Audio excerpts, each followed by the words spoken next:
have done their warm-up and they're coming down here. There's our 52 of Blake Ross that Dennis was giving so many credits to as well. Just seeing who's going to take that #1 position will be one of those to rock in. Just looking to see. Number 70, Jacob Stroud, there he is, just squeezing right along. In third place should be his younger brother Jesse on 27. There he is. And we have Hamish Fox on 602, which is Connor's protege. There's your front row you were talking about. What's the average age there? 19, 18 of those? I think Jesse and Blake are only just turned 17. Yeah, exactly. So, all right, here we are looking out for the start. Under race orders, Reds are out, we're away. Oh, a little bit of a wheelie, but Blake Ross might have been able to do it. Look at Hamish there on the outside on that little 400. So it's a slightly bigger bike than the Jesse on that R3. Jesse's going to slot. In fact, they've slotted him 1, 2, 3, 4, exactly the order they were off the grid. So great bit of starting here from Jacob. Here we go, looking out for a whole lot today. Good motorcycles, junior racing, 250/300 Super Sport combo in here with the class. And it's our bigger lineup with the 300s that those boys have got away so quickly. And I'll tell you what, that bulk standard Lambs bike, the Ninja 400, just a shadow of those other boys, and Hamish Fox nowhere near the racing experience than the trio have out in front of him. So neat start there. But Dennis, look at that name. There he goes, Jacob Stroud. Looking back through the field, have a look at the hay. Honestly, look at the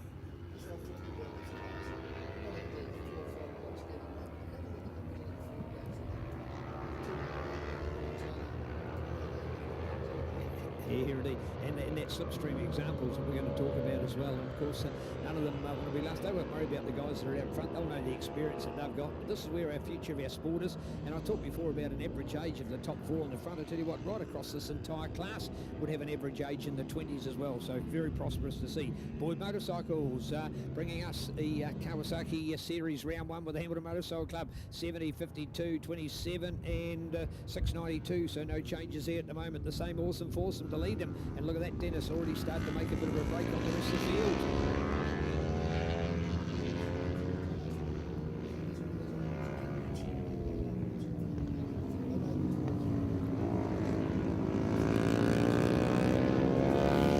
Well, remember, of course, with the Super Sport 300 and the 250 production, we're going all the way back to 9th place, Carl Hooper, and he's the first of the 250 production places. He's got the Magelli, the little Magelli brand, so a bit of European influence in there, so a different kind of a motorcycle to pick up in there. But the 250s, you sort of think of a 300 and 250, the guy, it's only 50cc, but the technology is just incredible, and the difference, which is why some people, and there was a bit of a hint that maybe 250 Productions had its day in our sport in New Zealand. Well, when you see as many bikes as this, I don't think it has, but it can still be incorporated. I was a fan of voting with the others that talked about, we'll still just put it on the back. Wait till the 300s is that big that there's no room for the 250s, but still tack them on the back and still watch some great racing. And more importantly, as we're seeing here at the moment, this is a club level race, Dennis, and we're watching close to 30 riders in the same pack. It's fantastic.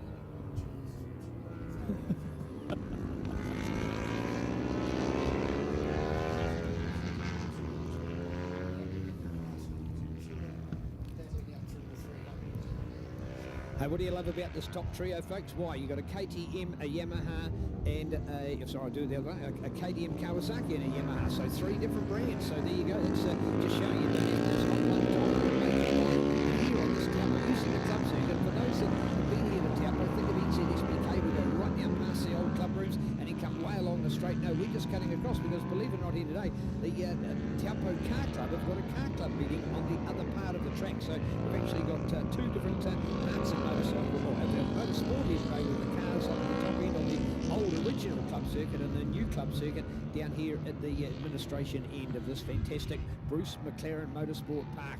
A fantastic home of motorcycling. Of course, speaking of that, Learn with Rees, great Learn to Rees. Of course, we've got a big meeting coming up on Labour weekend. It's going to kick off on the Friday with the Learn with Rees Day on Friday, the 25th of October. So being here for that one, I know I will be with my family. And then, of course, we're going to also have the endurance race over that weekend with the 2-hour and the 3-hour as well. So it's going to be an awesome weekend. It's actually putting Labour weekend back as a good motorcycle road race weekend like it used to be many years ago. So, Dennis, it'll be good to start start building up the word and getting everybody here at Taupo for Labour Weekend. Of course, Taupo, that time of year, the weather's right. We're nudging that 20 degrees again.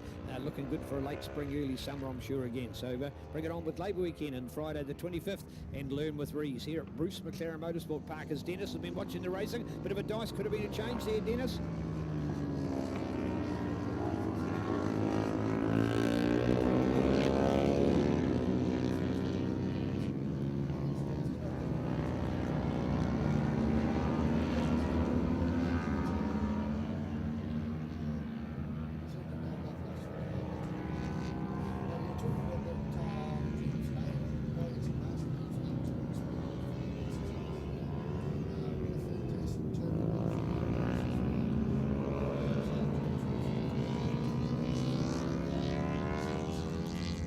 Second, after 3 hours, remember?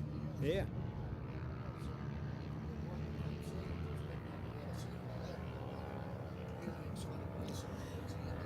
And that was Sloane Frost with a young man, Bailey Perriton, and Bailey was making a bit of a comeback. In fact, he'd been out of racing for some time, but he's still showing LG once a champion, always a champion, and they were a very good combo amongst Team Rees. So, yeah, it'll be a great event. I'm already looking forward to it.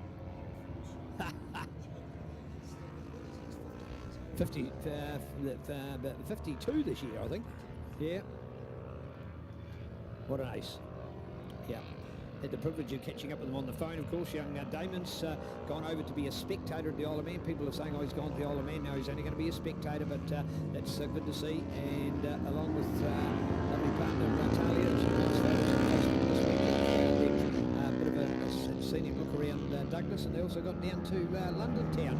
I don't know whether you quite want to be in London at the moment with all the political turmoil going on there, would you? I don't know whether that's good or bad, but anyway, it is a beautiful part of the world, and neat to see Damon spreading his wings and finding out all about the Isle of Man, and wishing all of our competitors all the best. I understand we've got 4. I thought it was only 3, but I understand we've got 4 competitors at the Isle of Man this year. That is just fantastic. So wishing them all the very, very best, and we'll be all locked and loaded on that. And great news as well, Dennis. Good coverage by Sky Sports. So a lot of people have been knocking Sky for other parts of our love of sport that they haven't been following, but this year it's going to be even better coverage, but it seems like to the Isle of Man. Oh, just one off at turn 1 out wide there. Looks to be all A-OK, standing up, just walking to the side of the track. The bike's there. It'll be just a yellow. I don't see any incident to be anything worse than that. So more importantly, the rider is A-OK. Sorry about it.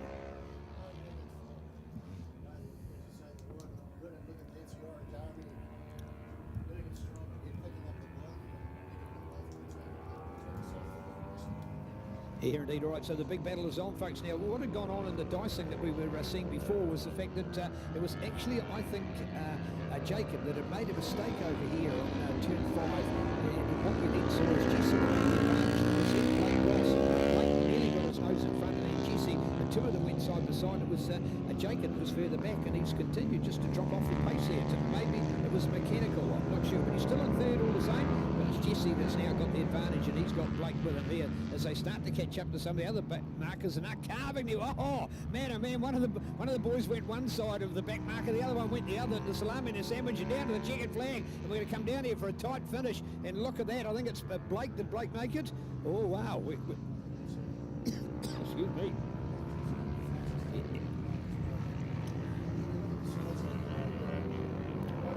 No, he was Blake that took the win. So yes, no, it was. Yes, so he did take the win there. And in fact, we've lost Jesse. We've lost Jesse in all this excitement, because Jesse's got the fastest time out there, and we've lost because that was when I watched what was going on. I could see it was the white bike and thinking, and there was nobody going faster than they were. So I thought all of a sudden that it had been a change between Jesse and Jacob, but in fact it is Blake that's got it. So Blake over Jacob, and unfortunately